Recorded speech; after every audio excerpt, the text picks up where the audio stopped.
Good morning, guys. Welcome to Wednesday's FRT Gold live video. Hope you're all doing well. The week seems to be flying by yet again. It's a real treat of a midweek today. It's the start of the Ebor Festival from York, one of the best festivals of the week, no doubt about that. Three group races today, a Group 1, a Group 2 and a Group 3 to look forward to. Going to be a cracker and some really interesting handicaps as well. Going to be a fantastic day from York and a superb 4 days. Really excited to have this taking place during the week. Hopefully we can pick out some good winners. We've had some decent records at the big festivals this week, and what I'm going to do, I'll just run you through what's going to happen in this video. I'll start off by telling you this is a Q&A session if you did want to join in. So if there's any horses you think will go well at York or any races that you'd like tipped, then please do feel free to get in touch, but you might want to wait a little while because I think we have got basically all races from York covered today. So done that, then we'll take a look at yesterday, how we got on, and then we'll go through the meetings taking place today. We'll go for our premium tip, our next best bet, little earner and 1 point singles, and then I think there's 3 races we haven't covered officially from York. 3 we've covered officially with the tips, premium tip, little earner and a 1 point singles do both go at York, but there's 3 races, and what I like to do is not offer official tips as such, but well and some fancies, because I know many of you do like to have a bet on these big festivals, so I'll just share my opinion with you. They're not going to be included in the stats or anything like that for the end of the month, but you know, hopefully we can still pick out a couple of. We'll look at yesterday to begin with, and it was looking like being a really frustrating day actually, just horses not quite doing the business. But then the last tip of the day went at 7:30 at Leicester with Touch of Silver. That was the premium tip, and that managed to win at 15-8, backed into 6-4, and that proved to be a bit of a day saver there, the premium tip. Good to get them back up and running. They've been in decent form this month, delivered some profits, that's for sure, as well as the next best bet, delivered some really good profit. And yeah, it's been a decent month for the premium tips. They've sort of gone in. It seems to sort of be 3 in a row, then a bit of a bad run or something like that. But or you know, 3 in a row, then a couple lose, or 2 in a row, then 3 lose, something like that. But they've produced profit, and hopefully we can end the month with those on a real high. But a decent one yesterday with Touch of Silver doing the business, especially as it was went off at 6-4, but we managed to get on it at 15-8. So that's what happened yesterday. Looking at today, as I said, it's the start of the Ebor Festival from York, and also some decent enough racing from Musselburgh, Lingfield, Southwell and Kempton.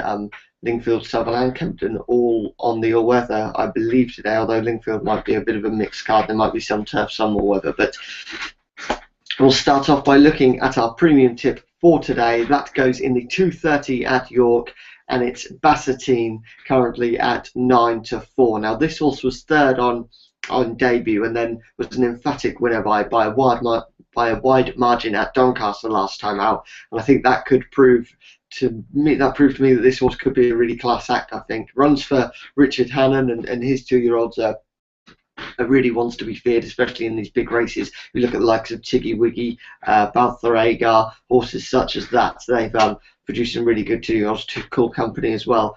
Some really promising 2-year-olds, and the Hannon Yard is always wants to be respected. Not Richard Hughes on board, because this is a Sheikh Hamdan Al Maktoum horse, and Paul Hannigan is the retained jockey for that owner. But he's Paul Hannigan's rode for Richard Hannon many a times, and they've got some really good 2-year-olds at the has Sheikh Hamdan Al Maktoum. He's got plenty as well. And I think that this horse looks to be the one to be in this race for sure. Looks to be a really good thing. I think Jamaica and Growl are the 2 market rivals, but I just think that there could even be more to come after that emphatic win at Doncaster from this horse. And Richard Hannon is certainly a man of one on my side when it comes to 2-year-olds. I think we've got another really good premium tip there in that 2:30 at York, Bassettine at 9-4.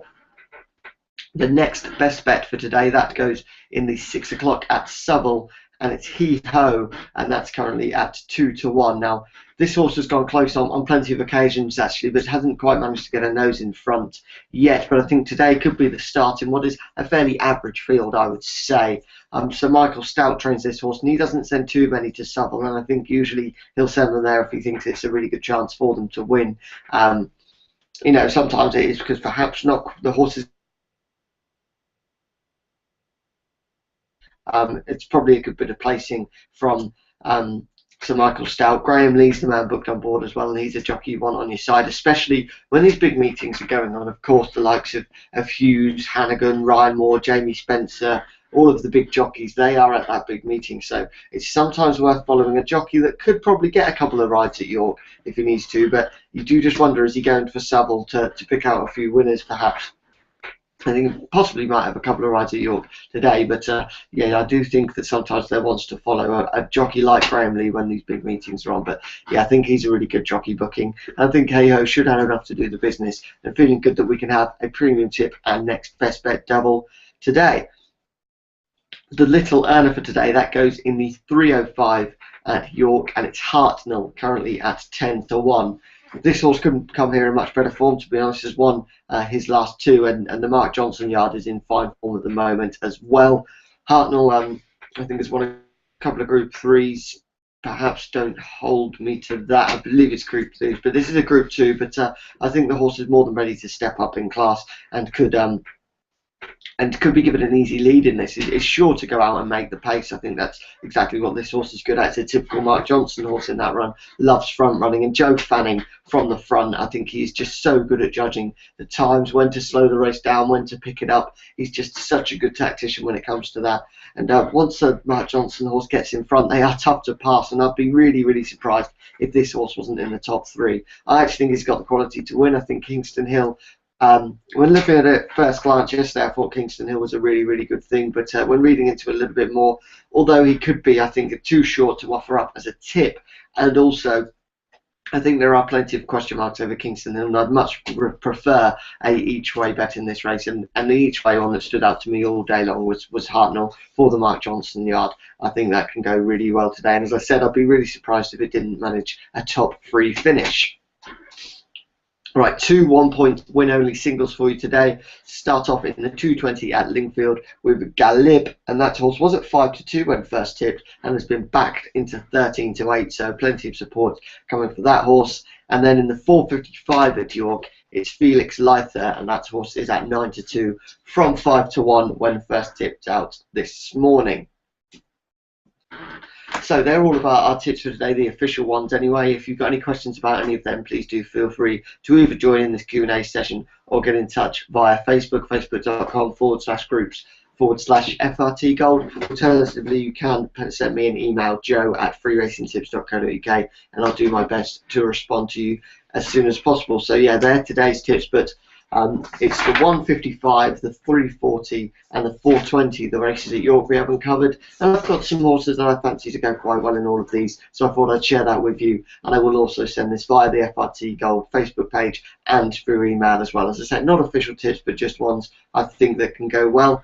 And in that 155 at York, I'm keen on Robot Boy here at 8 to 1. I think comes into this race in decent form and actually ran well when 5th at Ascot, and fairly badly drawn on that day. Actually is drawn better here. I think Trip and Ground looks to be ideal, and just looks to be a good each way bet. It's a really, really competitive race. I think Robot Boy is actually the favourite at 8 to 1, so that shows you just how competitive it is, but you are getting your 4 places. The other one I was keen on is actually just become a non-runner. That was Monsieur Joe at around about the 20 to 1 mark, but a non-runner, unfortunately, Monsieur Joe. But yeah, I think Robot Boy could be the one to get us off to a flyer at York there in the 155.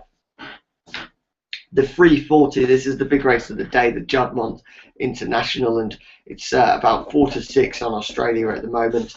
I can't be touching Australia at that price. I'm not a big fan of finding a horse to oppose another one just because it's too short. If you think a horse is going to win, bet on it. I think that's simple. Sometimes, even when the price is short, if you're really, really confident, then you should be even more confident because the price shows you that. But I'm not convinced that Australia is at his absolute best. I've just got a few doubts. I think there's some doubts about fitness. Also, I think Joseph O'Brien going down to 8 stone 12, which is beyond the minimum weight for him. I'd expect him to come in overweight actually, but I don't think he's going to be at his absolute peak when it comes to riding. And if Australia gets in a bit of a battle, it could be a battle of jockeys, and Joseph O'Brien can't have too much almost energy, or he can't have too much strength because he's probably been starving himself for a couple of days. So I'm going to take Australia on. I'm going to take Australia on with Telescope here who I don't think was actually at his best in the King George last time out, albeit running into Togruta, and a second to Togruta is no problem whatsoever, as she's probably the best filly in training. But I do think that I don't think that Telescope's quite at his best there. I think he'll be. I think that Mukadram is going to go out in front, and I think this could become a bit of a test of stamina in the end. I think they're going to go off at a really good pace, and that perhaps that over 1 mile 4 furlongs, I wonder whether Telescope might have a bit more staying power than Australia. I know Australia won at Derby, but I think probably bred for this trip of 1 mile 2, which it is, but I think it might feel a bit more like a 1 mile 4 furlong race. If that makes sense, I do just think they might go off, and that stamina could come into play here. And I just think Telescope ticks plenty of boxes, stout and more, and yeah, for me, is a decent bet there in the 340. I wouldn't be going big stakes, not at all, but I do fancy. Perhaps Australia should be a 4 to 6 shot, but I don't see why Telescope should be 11 to 2.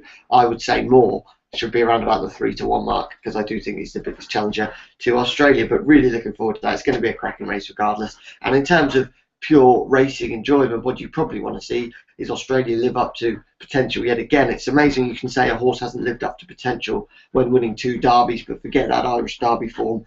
It was a gallop basically. It was nothing other than that. So I think this is a big test for Australia. We'll see just how good he is. Right, finally the 420 at York today. This is my big outsider of the day. It's Streets of New York at 20 to 1. Has won over this course and over this distance, not at the same time, but has won at York and has won over 2 miles before.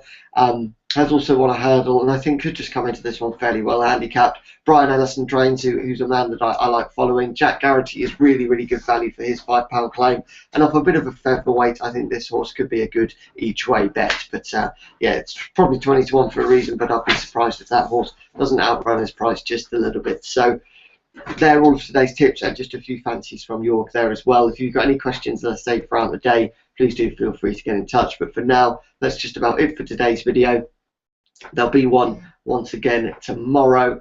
Of course, some really good races again taking place tomorrow from York. We have the Yorkshire Oaks, which is the I believe you've got Togruta is just going to be a massive odds-on shot, but also as well as that, you've got the Group 2 Lothar Stakes as well. So going to be a really good day from York again tomorrow, but really looking forward to today. Hope that you can watch plenty of action. Hope for plenty of winners as well. But thank you for watching today's video. Speak to you all a little bit later on. Bye-bye.